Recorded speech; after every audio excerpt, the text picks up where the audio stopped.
Now, staffer Cliff Sims offers up an insider's account of Kelly's unhappiness in his new book. What a great title, Team of Vipers. According to excerpts obtained by the Washington Post, Kelly once confided to him in a moment of exasperation, "This is the worst blank job I've ever had. People apparently think that I care when they write that I might be fired. If that ever happened, it would be the best day I've ever had since I walked into this place." Wow. I'm joined now by Yamiche Alcindor, White House correspondent for the PBS NewsHour, and Dana Milbank, whose sense of humor this matches. He's a columnist with the Washington Post. Yamiche, it seems like there's no loyalty. I'm a big believer in loyalty to the guy you work for, even if it's Trump. But these books are just coming out.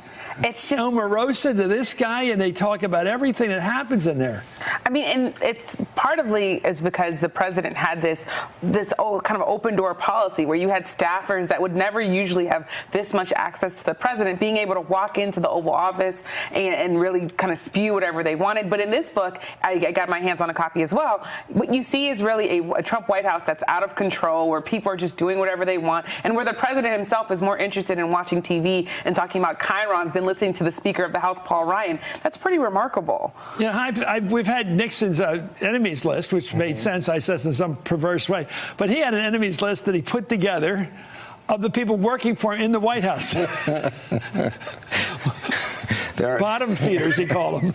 What do you call these people that he's getting advice from every day? Bottom feeder. There are enemies everywhere for this president. And, I think the remarkable thing will be if somebody writes a book that says there was order in this White House, or that the president Rudy Giuliani will do that one. He may be the only person left who actually could do that. Let's find the flip side, the silver lining here. It seems when he really wanted to spank Paul Ryan for disloyalty, the role model he hung up was Nancy Pelosi, and now he's going to war with her. And it tells you that even if he has political differences with Nancy Pelosi, that he respects her and respects the way. No nickname yet, and no nickname that's stuck in. There's also this idea that she knows how to deal with her people, that the Democrats, that whatever their issues are with Nancy Pelosi, they rally around her. So President Trump is saying, even if I think Nazis might be very fine people, I deserve your loyalty, and you need to give it to me. And he's not getting that from the Republican Party because they never really wanted him to be president in the first place. And he's realizing that Nancy Pelosi just has more love in her party or more fear in her party than he does. I think she's got both. I think people are afraid of her, but they like her. Anyway, meanwhile, as Yamiche alluded to, excerpts of the book released by Axios detailed the former reality TV star president's cable news obsession.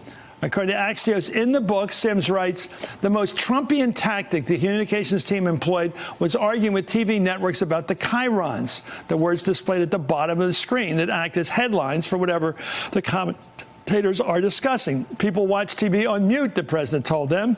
So it's those words, those sometimes beautiful, sometimes nasty little words that matter. In other words, it's not just television. It's television without the sound.